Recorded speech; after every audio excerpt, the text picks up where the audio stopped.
edition of CROW LAX TV. It's the 2023 preseason show. I'm Cody Janes, and follow me on Twitter at Janer on PXP.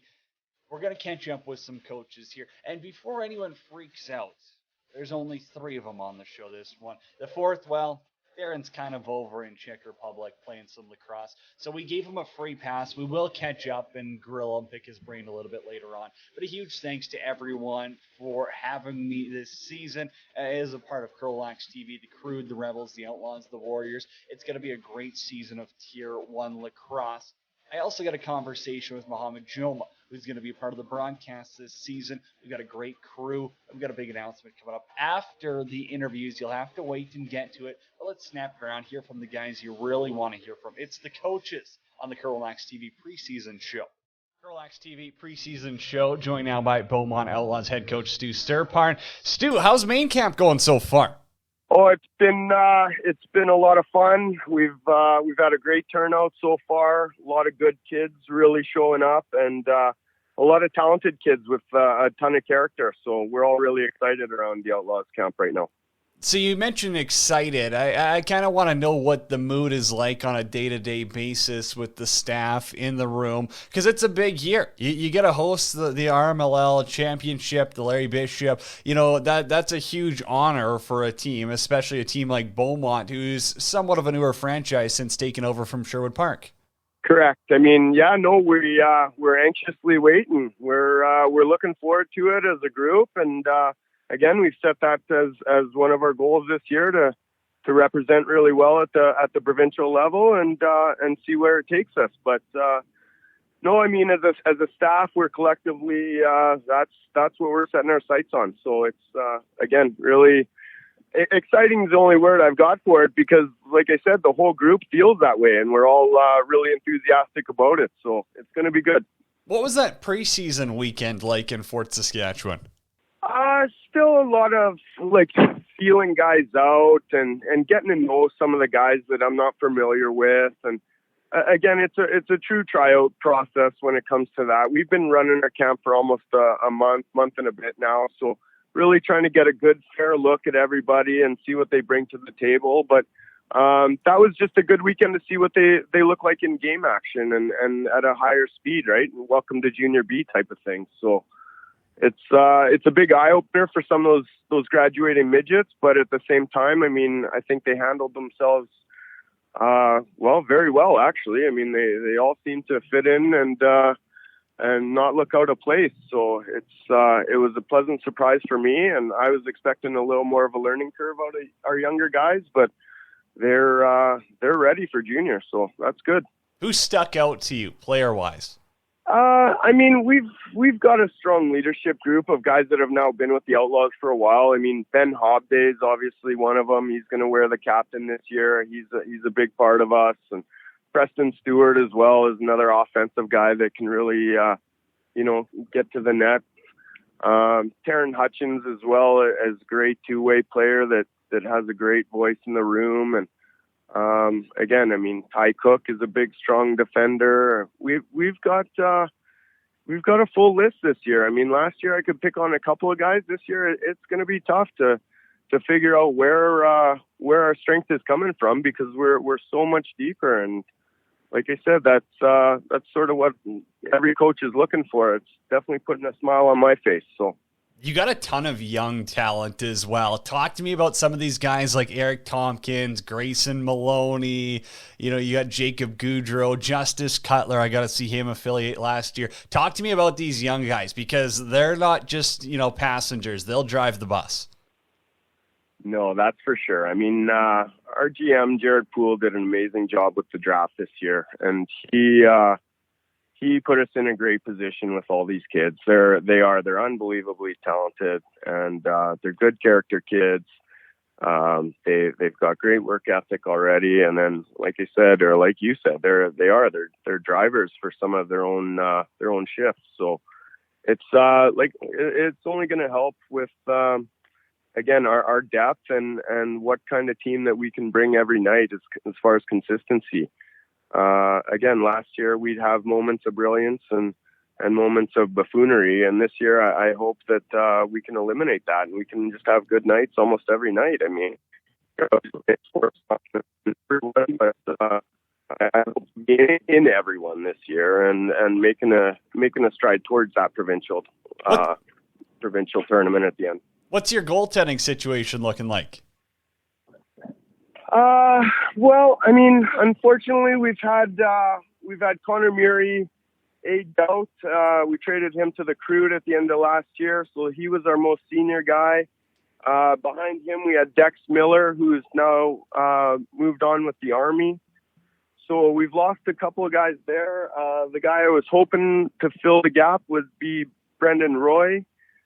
With Brendan, he's also looking at exploring some school options and some engineering courses. So he's been fairly uncommitted to this point. So, I mean, we're going back to Caleb Dorland, who's been good for us for some time. I mean, we flipped them back and forth with the Crude only to sort of allow him to play because we had such a log jam at the goaltender's position. But Caleb's a quality goaltender, and he'll be good for us. He looked lights out in that first weekend, that exhibition season. And then I've used some of my network to go out to the Czech Republic and bring in a goaltender from the Czech Republic this year. So Jurka Zazadril is again a solid, I'll say solid 21-year-old. He's going to be the oldest guy on our team. But again, learning the Canadian game might still take him a little bit. He's still fairly fresh at some of the, the rules and the intricacies of Canadian box lacrosse. But I mean, again, he's got all the tools and a box to hold him in. So I think he's going to be a pleasant surprise for us too once he gets really comfortable in the pipes. You got a big weekend here coming up. The first one, you get Edmonton on Friday. You get Calgary, the Mounties, on Sunday. 2 home games. You know how big it is to get off to a good start in this league. How important is it for you and the group to get out and start throwing punches early? Yeah, no, you're not wrong about that, Cody. It's all a momentum game, and it's all a momentum season. I mean, you really want to get off to a good start, and yeah, you're not kidding with the teams we're facing right off the bat. I mean, you got the Founders Cup representatives in the Warriors they're still a powerhouse in this league, and the Mounties who never seem to go away. They're always good. So both those teams are going to be big, tough challenges for us right off the bat, but again, I'm really looking forward to it to see how our guys stack up because, I mean, they've set the bar pretty high at practice, and again, even in a couple of those exhibition games, they look like they can hang. So I don't want to be overconfident or anything, but I think we're going to do really well this weekend, and I think we're going to give both teams a good look. One more guy I wanted to ask about was Eric Greenwood. I think he's a 20-year-old this year. He played a big part in offense over the past couple of seasons, too. What's he like as a player, and I guess what can people expect to see from him? Yeah, I failed to mention Shu. It's not that I forget about him. He's just not with us yet. He's still at school, and when he gets back, he's going to be a big part of our offense again. He was dynamic for us last year and had some great shots and really quarterbacks a lot of our offensive sets, plays the top of the power play quite often. And I mean, again, just a great all-around shooter and has started to find some finishing shots as well. So yeah, looking forward to having him join the boys and really sort of rekindle what he did last year and even improve on it. As I believe he's a 21-year-old. This could be his last year. He should be graduating this year. So he's, he's up for a big year as a guy looking to move on to a senior career. There you go. I think he's playing NCAA at Dominican, if I am not wrong. What's your bench staff look like this year? Bench staff is going to be similar to last year. There's we lost Remy Hubert, which is a big loss for me. He's a close personal friend and a great coach and a great defensive mind. In the meantime, I mean, we've held on to Kevin Brownlee and Aaron Wildgrove, two guys that were on the bench with us in the past, and we've added Phil Smythe this year, who's Phil coached Team Alberta and went to the Canada Summer Games, and again, longtime outlaw and lots of lacrosse knowledge in him. So he's going to be taking over for Rem out the back gate, and again, really excited about working with Philly again because. Like I say, over the years, I mean, we've grown up together, and he's been a teammate of mine for a ton of games. So it's he's a welcome addition, and he's going to provide a lot of experience and knowledge to our guys on the back gate there. Love it. Well, Stu, hey, it's always a pleasure to keep up. Best of luck this weekend, and we'll see you around the rink soon. You too, Cody. Looking forward to it. Thanks again for this. Join now. Crude Lacrosse Club head coach Garrett Schmerman joins me on the preseason show here on CROW LAX TV. Garrett, how's main camp gone so far for you? Thanks for having me, Cody. It's been good, highly competitive. Boys are working hard, a lot of new faces, working well with the old guys. Pretty hard-nosed, new coaching staff, putting some new systems into place. But it's been, overall, it's been really good. We're very happy so far with how it's been. What was that preseason tournament like at the Dallas Centennial Center? It was good. We went 1-2. Lots of penalty trouble we had. We're going to have to really tighten up our discipline. But it was good for the young guys that haven't played much at junior to figure it out and see what the competition is going to be like and play against guys that aren't on their team in practices and stuff. But it was good. It was pretty good. We'll tighten up our discipline, and lots we took away from that, good and bad, which is always a positive. We got to talk about your goaltending here because you picked up a young kid in Will Horn, and I know he had a couple of really good games with the Junior A minors in preseason. What's his addition been like? And then you pick up a veteran in Jordan Peck as well. Yeah, Will Horn, he's been awesome since we got him out. I've known him for a long time and known about him, so he was circled on our board coming into the draft, and we were thrilled that he fell to where he did. Just solid. He moves very well. Doesn't show much emotion. He's rock solid. Not up or down, but pretty even keel, which is really nice in a goalie. He's been very good. Played well in our exhibition tournament. He played well for the minors, like you mentioned.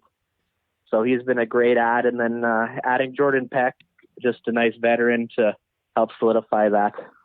How about some of these other newcomers? Because you guys did go and dip into the Tier 2 pool and picked up a couple of guys like Kerr, Richardson, I believe. Like there's a few new, or McBride. There's a few new additions for you. Yeah, we went to Sherwood Park to Tier 2 Titans, grabbed 4 guys from there. So Rob's done an excellent job developing guys, but Ryan McBride, big righty D guy we signed, physical, mean, going to play out the back, plays on our PK. He's been awesome, great leader in the room. Dylan Kerr, a big lefty. He led all of Tier 2 in scoring last year. He's been a big addition. He'll probably take Bryce's spot from last year, one of our graduates. Big lefty old guy that can score. Brendan Schaff, righty old guy, smaller guy, like an Energizer bunny, though. He just never stops. Great on the forecheck, great on the reverse transition. He's always going. He's relentless.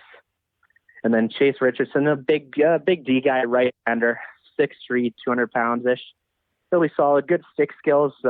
He'll be good out the back. Definitely won't hurt us. We're really happy with the 4 of them. So obviously there's going to be a lot of changes up front. Do you expect a lot of the offense to run through Josh Fodchuk? Is that kind of the plan? Yeah, Josh is going to be our quarterback out the old gate. Josh on the left side, and then Nash Knowlton on the right side, along with Bennett Frey. But Josh, he was going to quarterback the top of our power play, and he'll be our go-to guy. So it'll be good. I'm excited to see what he can do. He's got some experience up with the A's so far, which is only going to benefit him and benefit us. But yeah, we're looking forward to him playing a big role and being a pivotal cog in our offense. Couple of changes on the bench as well. How's that going for you? It's been really good. We got Spencer Lorenz as our new O coordinator. Junior A experience with the minors growing up. played in a Minto Cup. He's awesome, very detailed, very system-orientated. Travis Pozluzny out the back gate, another guy, played in a Minto Cup with the Eclipse. Played on those 3 back-to-back P Cup teams with the minors. Great defender, very smart lacrosse mind. The guys love him.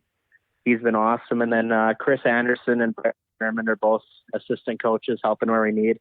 So it's been good. Really good transition, and I'm really, really happy with the staff. Who on the floor has stuck out to you in camp? Who's that one guy who's came in better shape or just has made a bigger impact than maybe you anticipated this offseason? A big name so far for us out at camp has been Tyson Zwinka, kid we drafted last year. Big D guy, mean, and he's in really good shape. Right-hander. Gets up and down the floor well now. He's even in that mini tournament playing PK, playing 4-on-3 defense, taking away the big guns from the other team. He's been awesome. He drafted first. He hadn't played a whole lot lately. He had some injury troubles, but he's come in and he's been a pleasant surprise. We knew we were getting something good, but Tucker's exceeded expectations too. So. You know how good the North is going to be this year. Beaumont's hosting. Edmonton just went to a Founders Cup. The Rebels didn't lose a ton of guys. How important is it for you to get off to a good start here this first weekend when you're taking on Lethbridge and Okotoks, 2 pretty dang good teams from the South? It's massive. We're going down there. We're going to play hard, play physical. We want to set the tone early for the boys. It's going to, like I said, it's going to be nice for them all to play against guys not from around here, for the young guys that have stuck out. It's going to be good. When we need, like I said, we need to get off to a good start. 4 points are available. Got to try and grab them. Points early are just as valuable as the points later. So put some in the bank if we can, and go from there, because it's going to be tight in the North this year. Do you like that underdog role? As again, everyone knows how many players you turned over. I don't think anyone's predicting you that I've talked to be top in the North. Do you feed off that? Do the guys feed off that, or is that just us media heads talking? No, that's I have heard that. The boys have heard it. They're ready for it. They've embraced it. We did lose lots of guys last year. We didn't finish the way we wanted to last year. So the guys that are still here got a sour taste in their mouth, and the new guys have all bought in, and we've embraced the underdog role. We're ready to go. We're going to come out flying, and yeah, we'll be ready. Garen, I appreciate you taking the time. Thanks, Cody. Join now, Edmonton Warriors head coach Vay Dieppe is on the show. Vay, how's camp been going for you guys so far? Camp's it's going well with the scheduling challenges. I do believe we do have at least 10 guys currently with the junior A minors, so that does affect our practices on some nights. However, they are getting close to trimming down their final roster, so I think we're going to have a better idea of what we're going to be looking like coming up to our season opener here on Friday night in Beaumont. So we're excited about that. Some new additions, some guys that have decided to play lacrosse again that were on our protected list, and they've been a big surprise so far at camp. So you guys get that opening night, and I love to break it down by that. As there's one game on the Friday night, it's Edmonton in Beaumont. How excited are the guys? What's the dressing room been like? Really good. They're pumped, ended this, especially for the returning players, ended the season on a bit of a sour note, but also we accomplished a lot last year. So returning guys are really excited to get back going. The new guys, they're excited to get into real game action. Obviously now bringing on Graydon, Cornfield on the offensive side of the bench, and then having Dean Casey full time. So, coaching staff's really excited with the group that Tony's provided us to work with. So it's going to be a big night in Beaumont. They always put on a great season opener show. So we're really excited for that. What's the addition of Graydon been like? Obviously, I one of Senior B's finest over the past 10 plus years.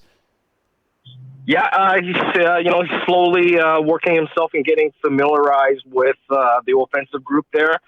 They're really keen on what he can bring in to each individual to help them on their skill sets. So Graydon's really excited to work with the offensive group that we have and the team overall as well. Yeah, we're gonna make our offense. Well, we're gonna do our best to make our offense a little more potent, for sure.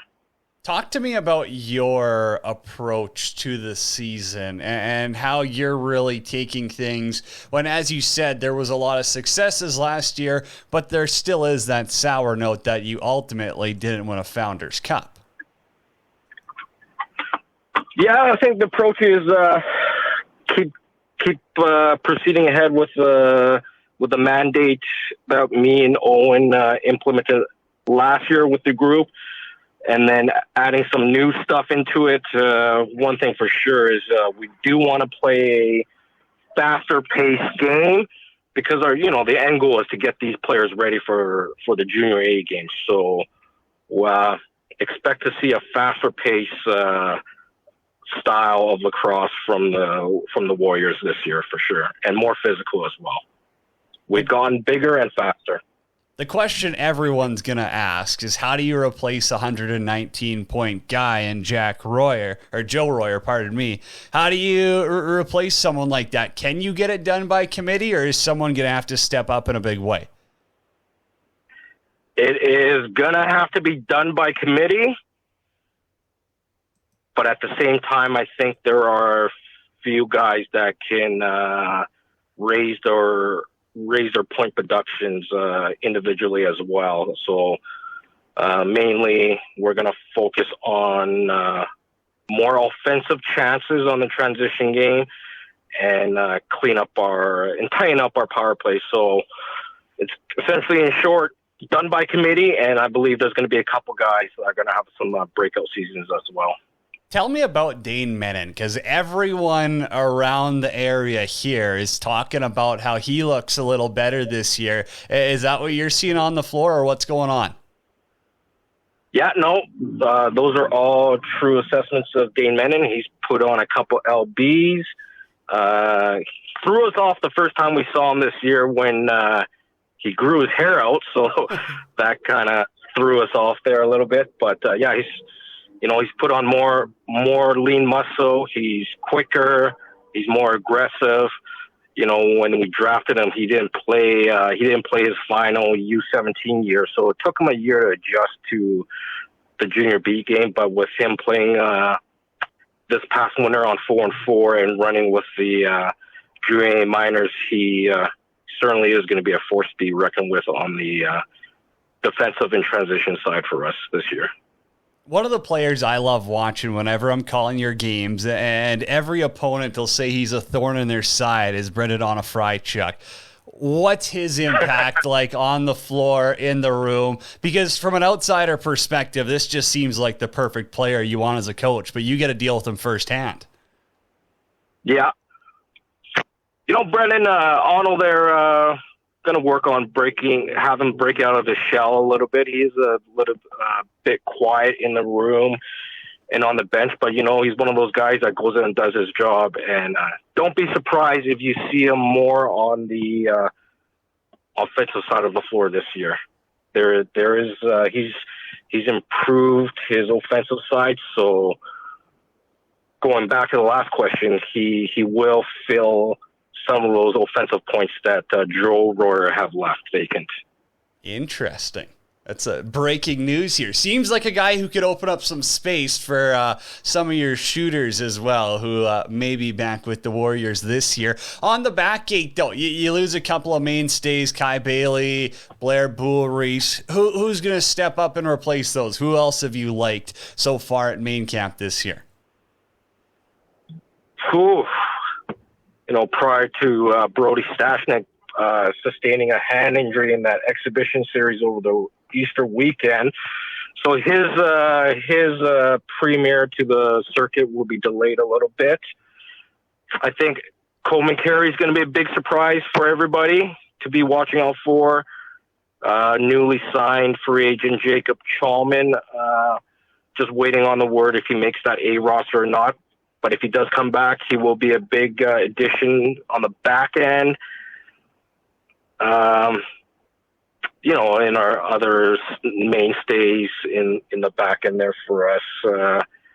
Again, we can't speak enough of Dane Menon there. Jaden Wibbs is going to make a big impact for us.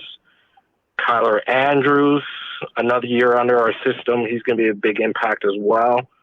And then still got some couple more guys to sort out here. But our defense is going to be bigger, stronger, and faster. So what did you learn over that preseason tournament? I wasn't at any of the games. I didn't see any of the action. What did you learn about your team? Wasn't so much what we learned from our team, just due to Easter weekend, when the majority of our guys are still in school. A couple guys were injured. We did learn quite a few things from Crude, Rebels, and Outlaws. So I won't share what we learned or what we're going to do with that information that we obtained. No. But we learned that over that Easter weekend exhibition series, it did give us a really good indication of the guys that were on the bubble, of where they fell, and what we have to work on as well. And also our goalies that were in that exhibition series. So there was a lot of information, but the main information we obtained was the rosters we saw dressed against us. And I'll leave it at that. So 2 teams from the north, or I guess Beaumont's hosting, so then it would be the second team in the north goes as well. Hey, you made some moves last year. You went all in to get to a Founders Cup, and you accomplished that. Is that going to be a similar mindset this year, knowing that I won't say the path is easier or as easy, but again, the door's open for you? Yeah. It's a new season, so it's tough to say how it will play out later in the year. But I think me and the coaching staff, we believe that with what we have right now and what's coming back from school, we're comfortable with going into playoffs once we secure that spot, that there won't be too many drastic changes. As long as the players buy into our system, we wouldn't have to, and then it's all in with all the guys we have committed. Vay, I appreciate you taking the time as always. Best of luck this weekend. Yeah, thanks. Thanks very much, and everything you do for our division there, Cody. Joined alongside Mohammed Joma. Mojo, I'm excited. We get to work together at the President's Cup. We've obviously known each other from before that, but you're joining CROW LAX TV this year, doing some play-by-play, a little technical producing, camera work, all that jazz with us. So we're excited to have you. And let's just start it off talking about the Warriors. They were the most dominant team in the RMLL last season. They go all the way to the Founders Cup. Talk to me about this team, maybe their off season, maybe some of the players there. What do you like? What don't you like? And give me a rundown of Edmonton. Yeah, so Cody, I think the Warriors, there might be a few strides to be made early in the season with a little bit of changeover, but I think this team will pretty much pick up where it left off. I think under Vay Diep, you'll see a team that's very workmanlike, very structured, very disciplined. I think they're a team that when they're clicking, their off-ball offense is really strong. And I think you'll see a lot of that return. I think with Ben and Luke Royer on the left side, we don't quite know who's making the minors yet, but I think they will have at least 2 of the 3 with the 2 Royers and Simonson on the left side.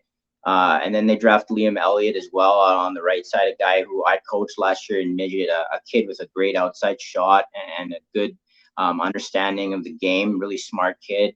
So I think they'll be just fine offensively. And I think you'll see Tyden Redlick and net really step up for them and have a big year. I expect them to most likely finish first in the North again and challenge for the Alberta Crown. How do you replace a guy like Joe Royer, who had 150 points, the most dominant player in Junior B lacrosse in Canada last season.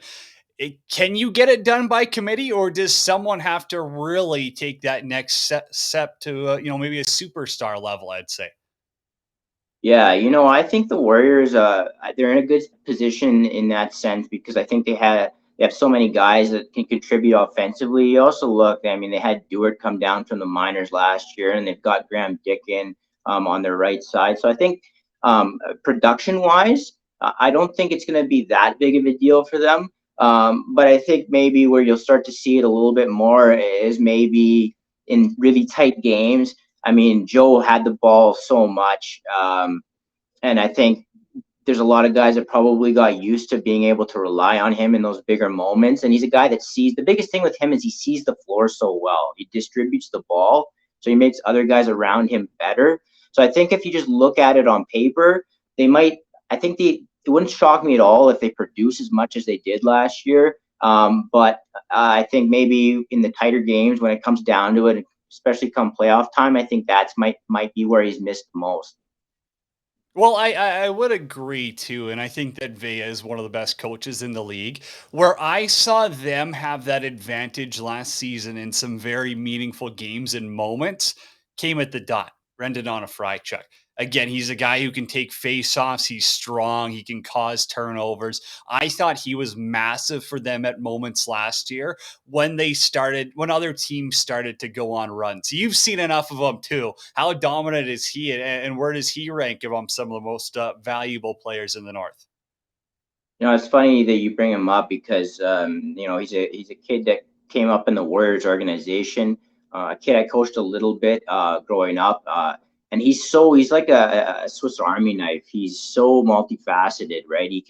He's great for possession, right? He's great on loose balls. He's great off of faceoffs, and he's most importantly he's really strong in transition. And you need two or three of those guys that can really, fly the ball up the floor and be that bridge between your D gate and your O gate. And he's one of those guys, and he probably does it the best of anybody in the North. And he's a guy going into his fifth year, and I think he, more than anybody, might pick up some of the slack that Joe maybe left behind a little bit in terms of just leadership and guys that you can count on in those crunch moments. They also had Bailey and Bull Reese as well. A ton of talent last year on that roster. But we do got to keep snapping around the North here. Let's talk about the Crude in St. Albert. Well, they're a Joma down, so let's start with the trade. Obviously, I think that Regan Walker was a player in Fort Saskatchewan as the camera goes for a little bit of a dive. We had a good run there. But okay, Regan Walker gets traded from Fort Saskatchewan to the Crude, and Joma goes back. Obviously, we don't exactly know where everything's going to lie out right now, but you're kind of our insider. What's the latest? Yeah, the last I heard was that he was dealt from the Crew to the Rebels, and I think they're still trying to work out some of the details. I don't know if I'm really in a position to unveil what's going on. I think there's other teams involved, and there's been discussions on what the value might be or what might be going back the other way if he is moved again. So I think that's to be determined. Obviously, I think whoever he does play for, if he does play, he will help, especially in terms of feeding and seeing the floor. And much like we talked about with Joe, you need guys like that sort of make other guys around them better and can you know get the ball, like guys that really great at swinging the ball across the floor, getting those backdoor passes, and I think he's one of those guys. So wherever he does end up playing, I think that'll be a big boost to that offense. But yeah, I think time will tell. I'm not sure exactly where he'll land. Well, there you go. You heard it first from Mo. There's other teams in on this, and maybe we haven't heard the end of it. The Crew turned over a lot of players from last year, and I think that there's no surprise that they're in a little bit more of a rebuilding year. But they have grabbed some talented players off of Tier 2 rosters, and they do still have a couple of very capable pieces. What's your expectation of this team, and who should people be keeping an eye on player-wise? So I think as far as keeping your eye player wise, I think it starts and ends with Josh Bodchuk and Zayden Blake. I think those two guys are really going to have to drive their offense. They lost a lot from last year and over the last couple of years. So I think it starts and ends with those two. The Crude are traditionally at their best when they avoid playing hero ball. And for anybody unfamiliar with hero ball, it's basically one guy packing the ball and, trying to be the guy, right? Taking a bunch of shots and driving the net and not really using other guys around them. So I think with a bunch of new personnel and a bunch of guys coming in, younger guys coming into the fold, it might be a little bit difficult to avoid some of that, at least for the first half of the year. But I do think that they have some really good stability in net. They drafted William Horn, who from coaching in that league, I would say was probably the best goalie coming out. He is And good. He's yeah, legit. yeah, and they've got Reese Oliver, who's a big kid that can move a little bit, and he had a really good back half of the year last season. So I think that that's their strength is in net, and they have something there that maybe some other teams don't. But they've had to address their I think their transition game and some of their athleticism throughout their roster. I don't know if they're going to be able to do that this year. They didn't have that many draft picks. They really went for it last year at the deadline. They made a couple of separate deals with the Outlaws, tried to load up, didn't work out. So maybe some of that comes back this year and hurts them a little bit. And I expect them to have some growing pains. I think they hit on a couple of draft picks. I think Tristan Anderson and Nolsky will really help their transition game. Those are two athletic kids that you can rely on to get the ball up the floor. They have offensive ability. They can stay up and play O. So they're versatile in that sense. But I think it's going to be a little bit of a tough year for them. And I sort of see them fighting with the Outlaws for that last playoff spot in the North. So regarding the goaltender situation, they did also go and sign Jordan Peck, who was in Fort Saskatchewan last year. And so I think that comes down to Reese Oliver's work situation, I believe. I don't have the full details, but I believe that they wanted a little bit of extra stability in that regards. Again, I think most teams are running 3 goalies regardless at this time. It's not sufficient to say you can just have 2 and hope for no injuries or no work conflicts like that. You got to have 3 tenders in the RMLL. Though Zaxton and Zayden, I believe, are the 2 of them. They were definitely, fun to watch last year. Losing the younger Raynaud brother. Ben's the younger one, right? Jack's the older one? Or do I have it backwards? No, you're right. There you go. There you go. There's my Spark notes for you. So, and again, the young one goes to Fort Saskatchewan now. Hey, they had their run, they had a chance, and they run to a hot goaltender. That's just how it works in juniors once in a while. I think once you solidify the coaching there, another year under the belt, Garen Bryce is helping out as well. I think that if you can start to gel together in that regards and build another, core that can make a run for your program, I think that's when the Crude will really get back to where they were as one of the elite contenders in the North. And I don't see it happening this year, but I've been wrong once or twice before in my life. So let's talk Fort Saskatchewan, because they had the biggest upset. No one really expected them to get by the Crude in the first round, and they pushed the Warriors a little bit. I won't say overly a ton, because Edmonton still did dominate them in the playoffs. But I think that they do return a strong core, and pending the junior A situation and the health of some of their players who can return, I think Fort Saskatchewan's probably one of the teams we'll talk about contending with the Warriors and Outlaws for, top in the North. Yeah, no, I think that's a fair statement. I think when you watch the Rebels play, it's a little bit of organized chaos, if you will. Like they have a very unique style. Like when you watch like, from game to game, you don't really know what you're going to expect. And I think, when you go into the JRC, there's a little bit of that mystique, right? Like especially come playoff time, that place gets pretty crazy. They have good crowds, they have a good amount of support, and I think that makes them tough to play on any given night. Different guys could step up. I think they had a pretty good draft. I think up at the top, they probably had the best value pick, a guy that I thought should have went way higher than he did, in Parker McConnell. He's a guy with speed to burn, and a guy, his motor is second to none. He's really committed to the sport. He's got great work ethic, and he can finish in transition. So I think that was a great value pick by them. It's going to add a bunch of athleticism to their transition game, their back gate. And, you know, they're a team that they also had the benefit of getting the top 2 picks. And Eastwood's a guy that I really like. His cross IQ is probably the highest coming out of this draft. And he's a guy that not only will he provide offense for you, but you can send him up and he can press and he can turn the ball over and he can do a lot of little things that don't necessarily show up when you just look at the game sheet. So I think that they did well in this year's draft, and they really did a good job of insulating some of their young talent that they have there. I thought their 2 biggest needs coming out of last year were some size out their back gate and some hands out their front gate. And I think that they've done a better job of getting a little bit more talent out their front gate here through this draft. So it's going to be interesting to see how it all comes together. Maybe like a couple other teams, some questions in net. We don't really know who steps up there. They're a little younger there.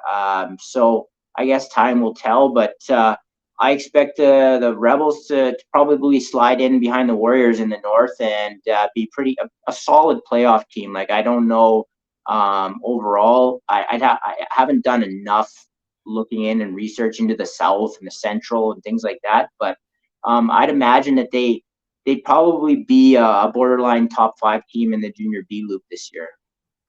Well, that's why it's CROW LAX TV. We're only talking Crude, Rebels, Outlaws, Warriors, Mo. You're safe without looking into the Central and South for now. We'll test your knowledge there. I think, and correct me if I'm wrong, I would say that the Rebels are one of the teams that's more affected than almost anyone in the North, based on late returns in junior A cuts versus, you know, you've got a couple of kids who are at school down in the States. Junior A's got a couple of your players potentially making their team. I think of Reed Lowe. Obviously, Eric George played minors last year. Josh McCallion. Well, McCallion actually played Warriors at the end. He's coming back to the Rebels this year via trade. Trey Stewart, you know, is he going to stick with the Mounties? Like, that's a lot of question marks. They're getting Hunter Lukoweski healthy back in goal. That's huge. I think he's a kid with a lot of potential as well. So I don't know. There's a lot of question marks around this Fort team if I'm, you know, assessing them. Yeah, I know. I think that's fair, and I think you're right in talking about Reed Lowe and the likelihood of him going up to play for the minors, and that would be a loss, obviously. But granted, he wasn't able, due to injury, he wasn't able to play last year for the Rebels. So I think maybe they got used to life without him, and they've done a pretty good job of filling in where they've had some needs through the draft. I think they might be a team that might be looking to buy at the deadline if the Crude or the Outlaws have fallen out of it and they don't see. I mean, I guess the Outlaws are hosting Provs this year, right? So they're in. Yeah, so you Larry probably Bishop. Yeah, they won't be selling, but maybe if the Crude fall out of it, that they might be able to grab some guys, or who knows, somewhere else. But I think that you're right. I think a lot of these teams, and the Rebels are probably at the top of that list. They don't know exactly what personnel they're going to have available to them quite yet. But I think they're a team that is positioned to make a run in the playoffs, depending on how the dominoes fall. Well, you just brought up the Outlaws and you stole my intro with them hosting the Larry B this year. So they've got provincials, the RMLL title, whatever you want to call it. It's happening in Beaumont this year. It's going to be an awesome event at the Ken Nickel. But they're a very interesting team. I think that they still have moves to be made, and they're also still a little young in areas. So I'm curious to see how they run this team this year and if they really do dive into the all-in effect, because I love some of their players. I still think Ben Hobday is a phenomenal player. You've got Jalal. Like, they've got a lot of talent there. I guess they've just got to run into tough competition. Like, the North has been so good for so long. It's tough to build a real contender. Yeah, and I think they probably. I mean, we've been talking a bit about the draft here. I would say that they probably had the best draft of all. Um, when you look at the picks that they were able to accumulate at last year's deadline, I think for the first time in a long time, they really made the right moves and played chess while everybody else was playing checkers. I thought um, their ability to stack those picks and to get a lot of young talent in, I think, is going to really help them this year and moving forward. You look at they get Cutler and they get Maloney, who I thought for sure Maloney was going to go to the Crude. That was a bit surprising that they didn't take him up in the top, but they get Tompkins and they get Weatherby and they got a lot of among others. I mean, they did a really good job, I thought, of grabbing guys, and I think they're going to be much improved. I think with them, a big thing is a change of culture, and they do have coaches that have won as players at the senior level. So I think that'll help. The questions are, can they translate that down to the junior level as coaches? I mean, time will tell, but I think Jared Poole has, since he's gone on there, he's done a really good job at drafting and sort of helping change that culture. So I think the Outlaws, for the first time in a long time, can be looked at as a team that could challenge for a 500 type record and be relevant in the North. And they've also got some diamonds in the rough there. I mean, a guy like Eric Greenwood is a goal scorer that nobody knows. Nobody talks about him. It's like he doesn't exist. But it's another kid I've known for a long time, and you'll look at him and you'll be like, "Who the heck is that?" But the guy just scores, and he's a natural. He's a natural born finisher. He's a really good shooter, and he knows how to get into those areas of the floor that are not necessarily easiest to get to, and then he buries the ball when he gets his opportunities. And guys like that are really dangerous because they kind of hide in the weeds, right? And then all of a sudden they're filling the net on you. So they do have pieces there, and this is a common theme. I just don't know what they do in net, or what they really have in net.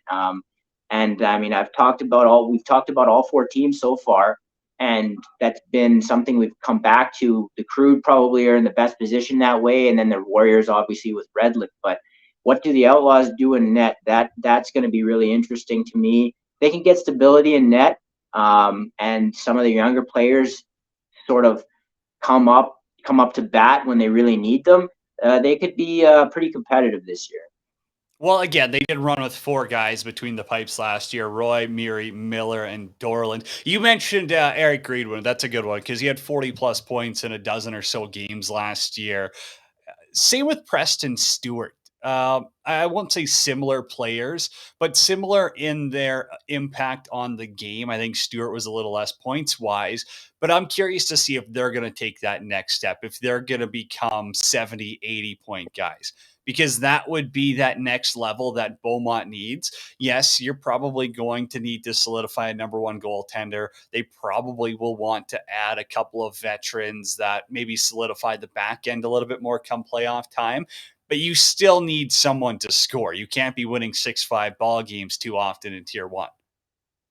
Yeah, and I think that's a great point, and I think the Outlaws, that's something that they've suffered from in years past, is just that lack of depth, right? I mean, last year, I mean, granted they had moved guys out and everything like that, but still, when you move guys out, you want to have guys in behind them, and they were playing games last year in the back half of the season with 12 guys, and that just you can't survive that way, right? And I think that depth, that improved depth from the Outlaws, is going to put them in position to not only be competitive, but start winning some of those games that in the past they wouldn't have been able to even have a hope in. So I think that if you're somebody that's an Outlaw fan, an Outlaw, parent, or of course a player or coach, I think you've got to be looking forward to this year. I think there's going to be a little bit of change, and I think it's going to be for the better. And I think you're going to see a team that's going to be able to put a team out there that's going to be able to play with almost anyone, and we'll see how it goes. But I think the opportunity is there with them hosting this year, to just get better throughout the year, and we'll see what they can do. I love having Stu behind the bench too. I think that Sturparn's going to be a guy where if his message does get across, they're going to be the toughest team to play against. They're going to be 100% effort team. They're going to be gritty. They're going to get to the dirty areas. There's going to be no fun nights playing against the Beaumont Outlaws. And as teams know, when they're good, the Ken Nichols not an easy place to play either. No, and I think that's something that they probably want to get back to as a team that has that feeds off of their home crowd or their home type of atmosphere. I think a lot of the better teams in the league, you'll see them be much better, or at least much more consistent at home. And I think some of the weaker teams suffer from that, where you're used to playing games that don't really mean a whole lot, and your expectations are low and the morale's down. I think teams that have been down for a while, once they taste that sort of re-energized sort of atmosphere, they really feed off of it, and I think that could be the Outlaws this year. I got two more for you, and I know I've taken enough of your time, but how different or how much of an impact does it have that the Warriors are going to be playing at the Bill Hunter? They're going to be on turf for the whole year, I do believe. Like, I don't know. I obviously, I wasn't playing juniors, so it wasn't really an impact in my life. But like the switch back and forth in season, does that have any effect on the way teams play, or does that give anyone an advantage? Is that an advantage for the Warriors because they're used to it? It could be. I mean, I think maybe come playoff time, it might give them the slightest of edges. I think if you're a team that likes to transition a lot, I think it helps, because which the Warriors very well could be, knowing the way Vay likes to coach. But I think it helps because the ball deadens, so you can loft the ball up, and if you have guys out your back eight that can really get up the floor quickly, the ball deadens on the turf, right? So it's not going to bounce nearly as fast down the floor.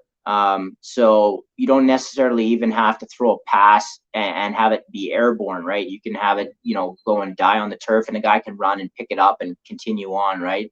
And it really helps goalies passing, because again, they can miss a guy as long as they underthrow it a bit. It gives that guy a chance, right? So I think in that sense, it helps.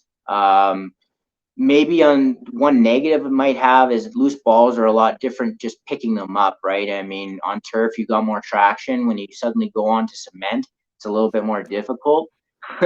So, I mean, maybe for a couple of games, the Warriors, let's say they start at home for a couple of games, and then maybe their first game on cement might be a little bit rough in the first period, but I wouldn't expect too much. I think if anything, it helps the old guys, because you're able to sort of plant and cut better on turf, especially early in the year. Cement, there's there's dust and whatever left over from the transition from ice, and it can be a little bit difficult that way. So maybe you'll see the Warriors start a little faster offensively than other teams, but it's really probably a marginal effect. Interesting. No, I thought I'd get your player's perspective on that one. Alrighty, Mo, who's your 4 seed in the North this year? I've got to, you know what? I'm going to maybe surprise a few people. I'm going to say the Crude are going to finish 4th this year. Who's number 3? I think the Outlaws slide in at 3, and even though it's only one spot higher, I think you probably see them be the most improved team in the North. Who's your number 2? Got to go with Fort Saskatchewan. I think the Rebels repeat their finish from last year. There you go. Darren Bray's squad. The number 1, obviously, the Edmonton Warriors and Vay. Is that how you see the playoffs shaking out too, or do we want to save those predictions for a little bit later on? You know what? I wouldn't mind saving them for a little bit later on. At least, maybe see 2 or 3 weeks of action before we delve into that. Well, Mo, I know you're on the call for the next couple of weekends, so we'll see you around the rink. Hey, I appreciate you taking the time, though, on the preseason show. Absolutely. Thanks for having me, Cody. I already know I have to apologize about my camera quality. I don't even know what the heck happened there during that interview. I'll blame the internet, blame Shaw, Rogers, Telus, whoever you want to. We don't need to really throw anyone under the bus, but we do get some big announcement here, because CROW LAX TV, all the games in the North, all Tier 1 games in the North, broadcast this year for free on YouTube. And we've got something even bigger, the next level. anyone who's been around the game knows how deep these rivalries go. It's not just another game when two North Division teams meet up.